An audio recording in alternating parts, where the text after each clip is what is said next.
the United States of America must decrease its foreign oil dependency and find other alternatives. There are 750 million cars, trucks, and vehicles on Earth. 90% of them use oil, according to Roberts in his book, The End of Oil. Since the United States of America is a leader in technology and experiment, it is imperative, essential that they be at the forefront of the discussion of energy alternatives and renewable energy.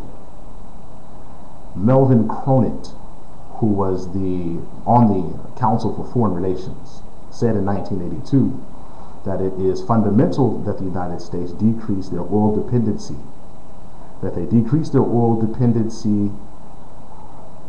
in the Gulf. This was reported by Rutledge in his book, Addicted to Oil. There are several alternatives to oil. One of them is ethanol. Ethanol comes from soybeans, sugarcane, as well as corn. Ethanol is currently possibly the leader in the discussion of energy alternatives to oil.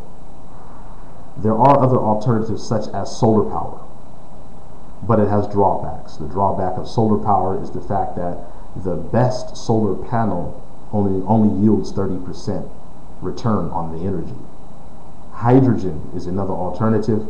Hydrogen is the conversion of water into electricity. The drawback of hydrogen is where would all the hydrogen come from?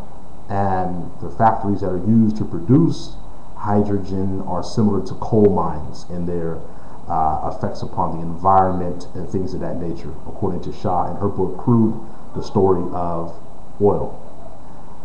In the 2005 Hirsch report created by the Department of Energy, it said that the oil of the world is peaking and that this is causing and having an unprecedented effect upon Americans politically, socially, and economically. So this is a problem. There are countries that are currently using ethanol for fuel, such as Brazil. Brazil uses a concentration of gasoline and ethanol on a 25% mix. Ford Motor Company, General Motors Corporation, they have made vehicles which are called flex fuel vehicles, which run on a combination of gasoline and ethanol currently. There are a few of those stations that can be found in the Midwestern states that offer ethanol, some 200 of them. So this process is currently taking place. In a graph which I have created, which shows you the billions of gallons used per country, per the United States, China, Russia, and Brazil, it shows the billions of gallons of gasoline used per year. The red represents the gasoline being used, the blue represents the ethanol being used by country. As you can see, 3 out of the 4 countries use a substantial amount of gasoline. Those countries are the United States, China, and Russia. The United States uses 137.46 billion gallons of gasoline per year. As you can see, only 1 out of the 4 countries has a significant amount of blue, which represents the ethanol use, and that is Brazil.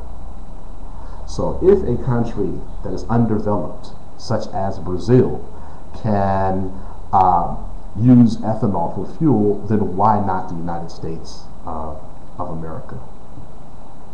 Are there any questions? Yes. Where does the corn come from for the making of ethanol? The corn that is used in ethanol will primarily be come from from the Midwestern states. That's where it will primarily come from, because that's where the majority of the corn is grown. But again, ethanol can come from sugarcane, a combination of sugarcane, corn, or even soybeans. So there are different sources that can be used. Why hasn't ethanol become the main source of fuel in the United States? Well, one of the reasons why ethanol has not become the main fuel used in the United States is because, well, once you begin to make a transition to ethanol, it takes big capital and money out of the dollars of big oil companies, which then affects the government, which in turn affects the politicians.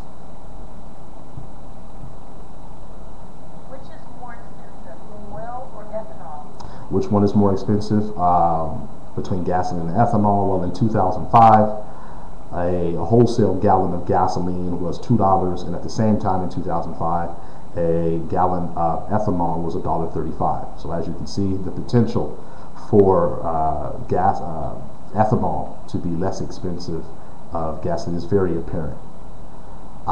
In conclusion, the purpose is not to totally remove gasoline or oil from the United States from it being used, but it is to decrease the dependency upon foreign oil. So that way, events that happen in third world countries and overseas do not affect Americans socially, politically, economically, especially at the pump.